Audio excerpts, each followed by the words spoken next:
ঘুম থেকে উঠে আজকে কিন্তু চিত্রটা একটু আলাদা, কারণ অন্যান্য দিন লিটিল গোল্ড হাসাহাসি করে, আজকে সে হাসাহাসি করছে না, আজকে সে কান্নাকাটি করছে।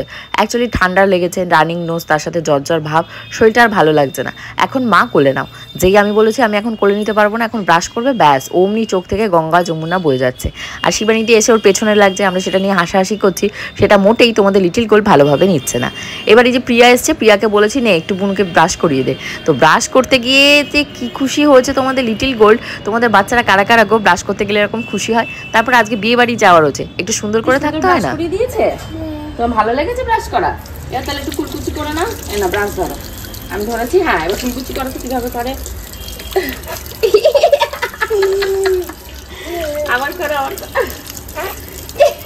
জামা টামা সব ভিজে গেছে, এমনিতেই গাটা ছ্যাঁত করছে, তার ভেতরে এটা এটা। আমার মা যদি দেখে ওকে এত জল দিয়ে মানে আমি ইয়ে করছি, আমাকে দেবে গেছে। আসো খোলো খোলো জামা খোলো, খুলে তোমার সুজি হয়ে গেছে। মজা গাছে জল দিয়ে ছাদে কাজ করে সবটাই মজা। কালকে গাছে জল দেওয়ার আর টাইম পাইনি, আর দেওয়াও হয়নি। কালকে রাত্রিবেলা যখন সন্ধ্যায় প্রদীপ দিতে এসেছি তখন কি গাছগুলো শুকিয়ে গেছে। ভেবেছি আজ সকালবেলা ঘুম থেকে উঠে আগে গাছে জল দেবো, তারপর বাকি কাজ করবো। শীতকালে বেশি বেশি গাছে জল দিতে হয়।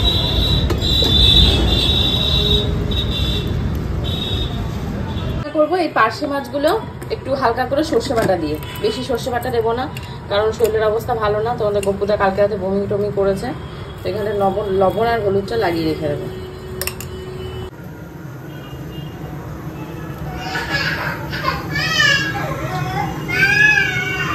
হয়ে গেছে, এখন লিটিল গোল্ডকে খাবো, খাইয়ে পুজো টুজো দেবো, কিছুই হয়নি। আর কি বলতো, মন মেজাজটা একটু ভালো নেই। ওই প্রত্যেকবার বলি না বিয়ে বাড়িতে যাওয়ার আগে একটা না একটা অশান্তি হবে, সেই অশান্তি। যে উপহারটা বিয়ে বাড়িতে দেবো সেই উপহারটা চলে এসছে। আজকে ছদ্দি থাকলে ভালো হতো, আগের বারবার বলেছিলাম যে রিলেটিভের বিয়ে তুমি ছুটি নিয়ে আসো, বাট ও আসেনি, কিছু করার নেই। তো গিফটটা কেমন হচ্ছে অবশ্যই জানিও। মুক্তোর সাথে এই যে দেখতে পাচ্ছ পার্লের যে চোকা, সেটাই নেওয়া হয়েছে। অ্যাকচুয়ালি আজকে বিয়ে রয়েছে আমার বড় ননদের মেয়ের বিয়ে। আর বড় ননদের ননদ পাপিয়াদি আমার বিয়ের ধরো 1 বছরের ভেতরই মারা গেছিলো। আর পাপিয়াদি আমি যখন বিয়ে হয়েছিল তখন আমাকে কানে দুল দিয়েছিল, তারপর বাপ্পাদা মেয়ে যখন অন্নপ্রাশন হলো, জন্মদিন হলো 1 বছরে, তখন এসে হাতে আংটি দিয়েছিল।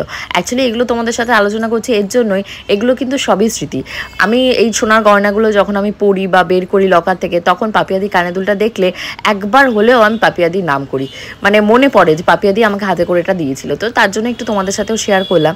আর এখানে দেখতেই পাচ্ছ এখন শেয়ার করছি কি উপহার পরে, কি ড্রেস পরে আমরা বিয়ে বাড়িতে যাবো। শুধু আমার একার লেহেঙ্গা বের করলে তো হবে না, লেহেঙ্গাটা মায়ের কাছে ছিল, মায়ের কাছ থেকে নিয়ে এসেছি। অ্যাকচুয়ালি একবারই পরা হয়েছে লিটিল গোল্ডের অন্নপ্রাশনের সময়, তারপর পরাই হয়নি। আর তোমাদের গপুদার জন্য ওই যে কুর্তার সেটটা বের করে রেখেছি।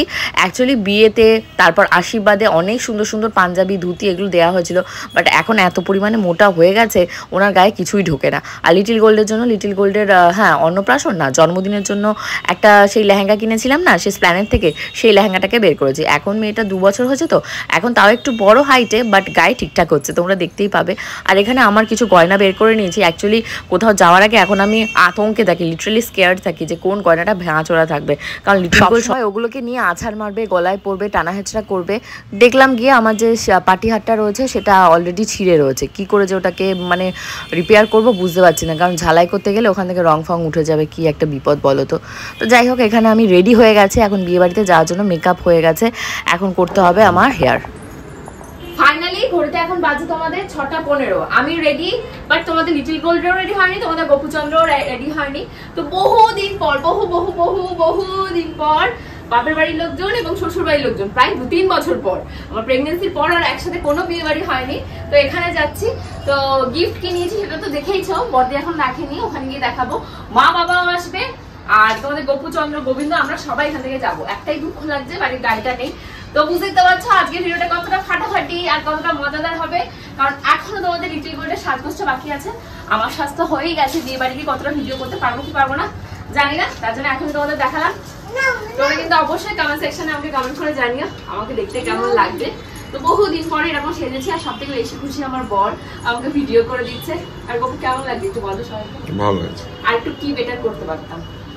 না বেটারই আছে, বেটারই আছে। লেহেঙ্গাটা একটু দামি হলে ভালো হতো বলো। না না ঠিক আছে, না না লেহেঙ্গাটা কম দাম হয়ে গেছে, আর সোনার গয়নাগুলো থাকে থরে যদি হতো বেশি ভালো লাগতো, তাই না? না আমার তো নেই। এই ভালো লাগছে, কিছু না বললেও ভালো লাগবে বলো, আমি এত সুন্দর। আচ্ছা বুঝতেই পারছো কেমন ক্যাটাগরি। তো যাই হোক, এখন আমি একটা শর্টসের ভিডিও বানাবো, বাবা মা আসবে, লিটল গোলকে খাবো, রেডি করে নিয়ে আবার আসছি। তোমরা সবাই কিন্তু ভিডিওটা একদম শেষ পর্যন্ত দেখো।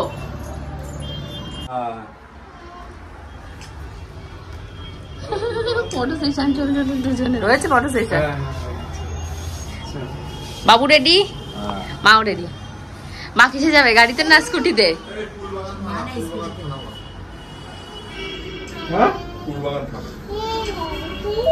কি হচ্ছে এখন, বুক চলছে, গাড়িতে যাবে না স্কুটিতে যাবে? মা বলছে 1 ঘন্টা 1.5 ঘন্টা রাস্তা, ফুলবাগান থানার ওখানটায় অনেকখানি টাইম, মা বুঝতে পারবে নাকি সেটাই। যা জুতো পরে না, আমাদের গাড়ি চলে এসেছে।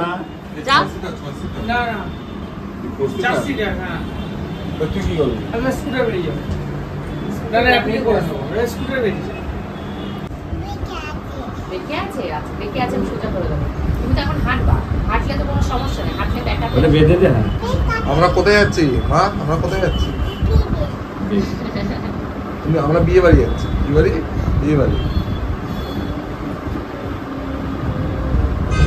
রাস্তায় আজকে প্রচুর পরিমাণে জ্যাম, কারণ এয়ারপোর্টের ওখানটায় যে গেটটা, সেই গেটটা থেকে মানে যানবাহন আসছে, বাট ভেহিকলস যেতে পারছে না। তার জন্য আমরা প্রায় লেট হয়ে গেছে 30 থেকে 35 মিনিট। তো ফাইনালি আমরা এখন পৌঁছে গেছি ফুলবাগান। ওটার সময় ঢুকেছি, ওটাই ঢোকার কথা, আর কত দেরি আমাদের এয়ারপোর্টের জ্যামের জন্য। ওই বাকিরাও ঢুকেছে একসাথে।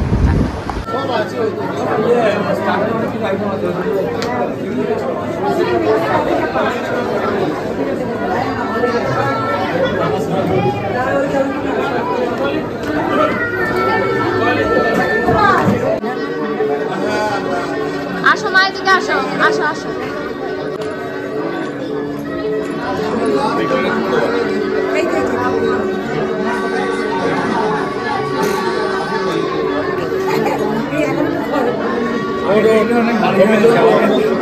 ওরা তো উঠছেই না।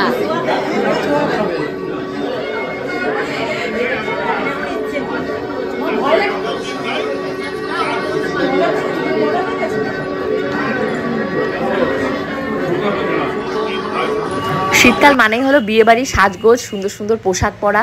আমি তো আজকে ভেবেছিলাম বেনারসি পরবো, তারপরে ভাবলাম না না, আমার এই লেহেঙ্গা মেহেঙ্গা পরা হয় না, লেহেঙ্গাই পরি। এখানে তো দেখতেই পাচ্ছ বড় ননদ পরেছে সিল্কের শাড়িটা, তো লাল কালার শাড়িটা পরে ওকে কেমন লাগছে অবশ্যই বলো। এবার হলো ফটো সেশন চলছে, ওপাশে কফি স্টল ছিল, তারপর তোমাদের অ্যাপেল জুস বলে সামথিং কিছু ছিল, তারপর জলের ব্যবস্থা ছিল, আরও অনেক স্টার্টার আইটেমও ছিল, সব দেখাচ্ছি দাঁড়াও। এখন একটু ফটো তুলছি, আর এখানে সবাইকে দেখো কেমন লাগে। লিটিল গোল তো ভীষণ হ্যাপি, কারণ ওর দাদু দিদা যাচ্ছে, বাড়ির লোকজন সব এক জায়গায় হচ্ছে, ফটো সেশন হচ্ছে। এই বিয়ে বাড়িটারই হলে না লিটিল গোল্ডের মুখের এই হাসিটা দেখা যায় না, তার জন্য হাজার কষ্ট হলেও লিটিল গোল্ডের শরীর আজকে খারাপ থাকা সত্ত্বেও আমি গেছি। আর সাজগোজ করাটা তো একটা ম্যান্ডেটরি ব্যাপার আছে, প্রচুর একটা টাফ কাজ মনে হয় আমার কাছে এখন মেকআপ করাটা, আর মনে হয় মেকআপ ছাড়া থাকতে পারলেই ভালো হয়। তো চলো বিয়ে বাড়িটা আমি এনজয় করি, তোমরা ব্লগটা এনজয় করো। এও কি মাইসেলফ পার্লার থেকে?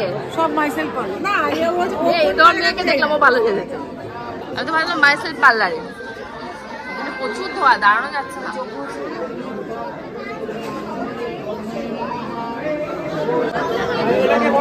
টাকা ওদি টাকা ওদি টাকা বল ভাই, টাকা দিলাম এ ভাই, টাকা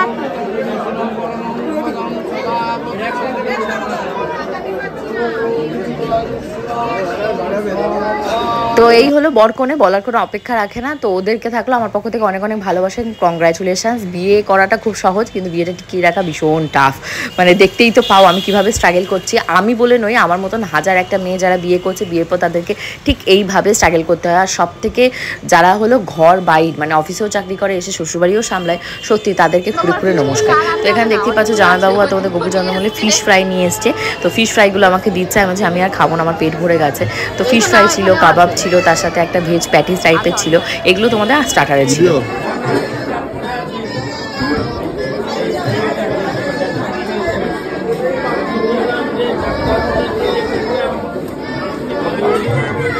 মধ্যমগ্রাম থেকে এই ফুলবাগান যেখানে বিয়েটা হচ্ছে সেখানে যেতে প্রায় অনেকখানি টাইম লেগে গেছে, 1.5 ঘন্টা। 1.5 ঘন্টা লিটিল গোলকে কোলে নিয়ে জার্নি করে যাওয়া আমার ভীষণ কষ্ট হয়ে গেছে। এবার নেমে আমার গলা থেকে আর কিছু নামছে না। তোমাদের গপুদা একবার কফি নিয়ে আসছে, এনে বাবা আমাকে দিচ্ছে, একবার আমাকে বলছে, একবার জুস নিয়ে আসছে। আমি বললাম দাঁড়াও আমি একটু থিতো হই তারপর খাবো।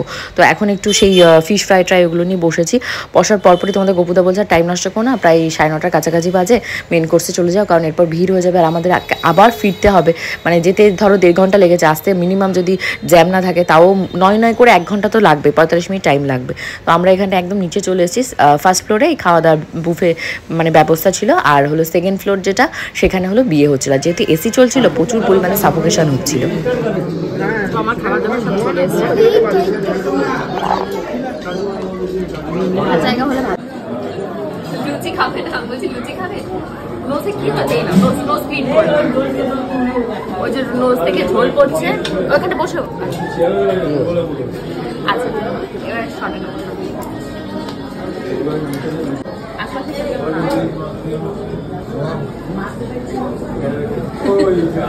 এখানে অনেক কিছু খাওয়া দাওয়া নিয়েছি, মানে তাই আমার কাছে মনে হচ্ছে অনেক খাবার খেতে পারবো না। আর চেয়ার আনার জন্য অনেক চেষ্টা করছি। পোলাও টাইপের ভাত ছিল, নিয়ে নিই সাদা ভাত। তারা ব্লগে আসে বলে ঘুরঘুর করছে।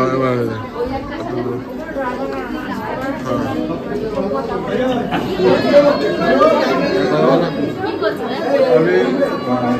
বাবার দিকে তাকাতে পারছে না। কি খাচ্ছে দেখা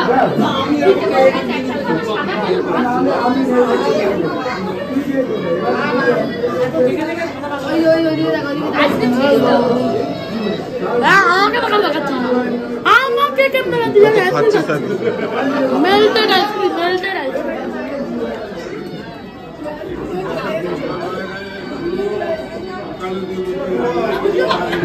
আমাদের এখানে মোটামুটি এখন খাওয়া দাওয়া হয়েছে। ভালো খেয়েছো? ভালো খেয়েছো?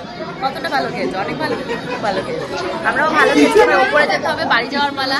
যেহেতু গাড়ি নেই, গাড়ি বুকিং করতে হবে। আরেকটা না কাজে বাজে হয়নি, অনেক খাবার দাবার আছে। এক থালা নিয়ে বসেছে, অনেক কাজকর্ম করেছে তাই এক থালা নিয়ে খেতে বসেছে। খেতে আর পাচ্ছি না।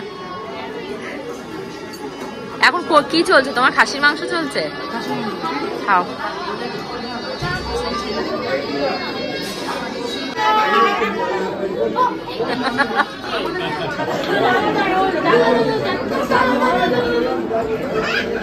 চল চল। এই মা তোষানকে মারলো কেন? Tata tata. উনি এখানে কি খাচ্ছে? হ্যাঁ আচ্ছা আচ্ছা ঠিক আছে ঠিক আছে। আমার দিদির বিয়ে। বাহ খুব ভালো কথা, খুব ভালো কথা। তুই একটু নাচ কর তাহলে দেখি আমরা। ও বাবা বাবা, এটা কোথায় ইয়ে করেছো, বুক করেছো? এটা কোথায়? অফিস তো দুতলায়। ও আচ্ছা আচ্ছা, এবার লোকেশনটা তাই জিজ্ঞাসা করছি। আজকে ফাইলেরই বিয়ে, মানে বাপাদার মেয়ে, তাই দেখাচ্ছি। কে যা যা যা, এই হিরোর সাথে ফটো তোলা, হিরোর সাথে ফটো তোল। টিকলি ঘুরে গেছে, কি হয়েছে? যা এই দাদার সাথে যা। টিকলি হ্যাঁ বিভৎস টায়ার্ড, বাড়িতে ঢুকে বিভৎস টায়ার্ড। এই যে তোমাদের লিটিল গোল দাঁড়িয়ে দাঁড়িয়ে, কোথায় সে লিটিল গোল? এই যে এই যে এই যে নাকি লিটিল গোল দাঁড়িয়ে দাঁড়িয়ে কি খাচ্ছ মা? ও টিপ কোথায়? আমার কপালে টিপটার দিকে এখন নজর পড়েছে, বলছে টিপ কোথায়? টিপ আর কোথায়? টিপ রাস্তায়। আমার হাফ গয়নাকাটি খোলা হয়ে গেছে, এখন পুরোটা খুলবো, ফ্রেশ হবো, প্রচুর কাজ, মানে আর পাচ্ছি না, চোখে মুখে যেন অন্ধকার দেখছি। শুনতে পাচ্ছ যা কি করলি? আমি হাসছি কিন্তু আমার মানে শারীরিক কন্ডিশন আমারও ভালো না, প্রচুর পরিমাণে ঠান্ডা লেগেছে। কালকে মেন হয়েছে কালপির সমাধির বাড়ি যাওয়া। সমাধির বাড়িতে এত পরিমাণে কাল ঠান্ডা, জাস্ট মধ্যমগ্রাম থেকে 10 মিনিটের দূরত্ব স্কুটিতে, মানে মনে হচ্ছে কি হিমালয় পৌঁছে গেছে, এত ঠান্ডা বাইরে। তো সেইখানে হাওয়া লেগেছে লিটিল গোল, তার আগে থেকে জ্বর ছিল, আর আজকেও ইভেন জ্বর ছিল। আমি যে যাবো সেটাই ঠিক ছিল না। আর এখন মুখে প্রচুর গাদা গাদা করে ময়শ্চারাইজার মেখেছি, মেকআপ টেকআপ করে গেছিলাম, এখন একটু হাইড্রেশনের দরকার। আর এখন শুতে যাবো। হোপফুলি আজকে ব্লগটা তোমাদের ভালো লেগেছে, ভালো লাগলে অবশ্যই কমেন্ট করে জানিও। অ্যান্ড এভরিওয়ান আমাকে একটু মেনশন করো, মেনশন না করলে কে কীভাবে সাপোর্ট চাইছে আমি বুঝতে পারছি না। আর ব্লগগুলো বেশি বেশি করে দেখো, যদি ভালো লাগে আর না লাগে সেটাও জানো, কেন ভালো লাগছে আর কেন ভালো লাগছে না। সিগন্যাল নেক্সট ব্লগ কালকে দুপুর ঠিক 2টোর সময়। Bye bye.